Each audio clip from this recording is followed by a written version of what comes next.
ನಮ್ಮ ಮೆಟ್ರೋ ದರ ಏರಿಕೆಗೆ ತಡೆ. ಬೆಂಗಳೂರು ಮೆಟ್ರೋ ಪ್ರಯಾಣಿಕರಿಗೆ ದೊಡ್ಡ ಸಮಾಧಾನದ ಸುದ್ದಿ. ನಿಗದಿಯಾಗಿದ್ದ ಟಿಕೆಟ್ ದರ ಏರಿಕೆಯನ್ನು ಬಿಎಂಆರ್ಸಿಎಲ್ ತಾತ್ಕಾಲಿಕವಾಗಿ ಸ್ಥಗಿತಗೊಳಿಸಿದೆ.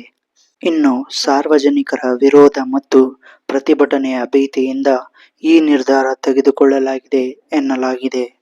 ಇದರ ಬಗ್ಗೆ ಸಂಪೂರ್ಣವಾಗಿ ವಿವರವನ್ನ ತಿಳಿಯೋಣ ಬನ್ನಿ. ದರ ಏರಿಕೆ ತಡೆಗೆ ಪ್ರಮುಖ ಕಾರಣಗಳನ್ನು ನೋಡೋದಾದರೆ, ಫೆಬ್ರವರಿ 5ರಂದು ಬಿಎಂಆರ್ಸಿಎಲ್ ಶೇಕಡ 5ರಷ್ಟು ದರ ಏರಿಕೆ ಘೋಷಿಸಿತ್ತು. ಕಳೆದ ವರ್ಷವೇ ಭಾರೀ ದರ ಏರಿಕೆಯಾಗಿದ್ದರಿಂದ ಮತ್ತೆ ಬೆಲೆ ಹೆಚ್ಚಿಸಿರುವುದು ಸಾರ್ವಜನಿಕರ ಕೆಂಗಣ್ಣಿಗೆ ಗುರಿಯಾಗಿತ್ತು. ಸಾಮಾಜಿಕ ಜಾಲತಾಣಗಳಲ್ಲಿ ಮೆಟ್ರೋ ಬಾಯ್ಕಾಟ್ ಅಭಿಯಾನವು ಶುರುವಾಗಿತ್ತು. ಇನ್ನು ಬೆಂಗಳೂರು ದಕ್ಷಿಣ ಸಂಸದ ತೇಜಸ್ವಿ ಸೂರ್ಯ ಅವರು ಕೇಂದ್ರ ನಗರಾಭಿವೃದ್ಧಿ ಸಚಿವ ಮನೋಹರ್ ಲಾಲ್ ಖಟ್ಟರ್ ಅವರೊಂದಿಗೆ ಚರ್ಚೆ ನಡೆಸಿದರು. ಇದರ ಬೆನ್ನಲ್ಲೇ ಕೇಂದ್ರ ಸರ್ಕಾರವು ದರ ಏರಿಕೆಯನ್ನು ಸದ್ಯಕ್ಕೆ ತಡೆ ಹಿಡಿಯುವಂತೆ ಬಿಎಂಆರ್ಸಿಎಲ್ಗೆ ಸೂಚನೆಯನ್ನ ನೀಡಲಾಗಿದೆ. ದರ ಏರಿಕೆ ವಿಚಾರವಾಗಿ ರಾಜ್ಯದ ಕಾಂಗ್ರೆಸ್ ಸರ್ಕಾರ ಮತ್ತು ಕೇಂದ್ರದ ಬಿಜೆಪಿ ನಾಯಕರ ನಡುವೆ ವಾಕ್ಸಮರ ನಡೆದಿತ್ತು.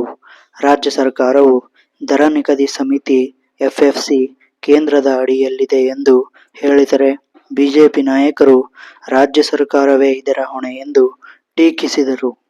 ಒಂದು ವೇಳೆ ದರ ಏರಿಕೆ ಜಾರಿಯಾಗಿದ್ದರೆ ಇಂದಿನಿಂದ ಮೆಟ್ರೋ ಪ್ರಯಾಣಿಕರು ಇಷ್ಟು ಹಣ ಪಾವತಿಸಬೇಕಾಗಿತ್ತು. ಕನಿಷ್ಠ ದರ 10 ರೂಪಾಯಿಯಿಂದ 11 ರೂಪಾಯಿಗೆ ಏರಿಕೆ, ಗರಿಷ್ಠ ದರ 90 ರೂಪಾಯಿಯಿಂದ 95 ರೂಪಾಯಿಗೆ ಏರಿಕೆ. ಒಟ್ಟಾರೆಯಾಗಿ ವಿವಿಧ ಹಂತಗಳಲ್ಲಿ 1 ರೂಪಾಯಿನಿಂದ 5 ರೂಪಾಯಿವರೆಗೆ ಹೆಚ್ಚಳ ಮಾಡಲು ಉದ್ದೇಶಿಸಲಾಗಿತ್ತು. ಇನ್ನು ಬಿಎಂಆರ್ಸಿಎಲ್ನ ಅಧಿಕೃತ ಹೇಳಿಕೆಯನ್ನ ನೋಡೋದಾದ್ರೆ, ಫೆಬ್ರವರಿ 5ರಂದು ಹೊರಡಿಸಲಾಗಿದ್ದ ವಾರ್ಷಿಕ ಸ್ವಯಂಚಾಲಿತ ದರ ಪರಿಷ್ಕರಣೆಯ ಮಾಧ್ಯಮ ಪ್ರಕಟಣೆಯನ್ನು ಮುಂದಿನ ಆದೇಶದವರೆಗೆ ತಡೆಹಿಡಿಯಲಾಗಿದೆ. ಮೆಟ್ರೋ ಬೋರ್ಡ್ನ ಪುನರ್ವಿಮರ್ಶೆಯ ನಂತರ ಅಂತಿಮ ನಿರ್ಧಾರವನ್ನ ತಿಳಿಸಲಾಗುವುದು.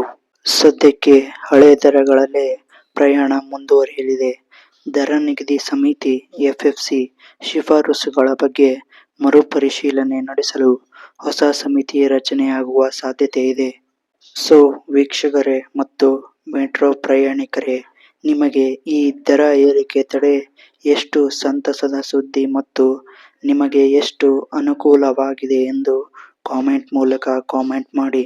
ಮತ್ತೊಂದು ವಿಡಿಯೋದಲ್ಲಿ ಸಿಗೋಣ. ನಮಸ್ಕಾರ.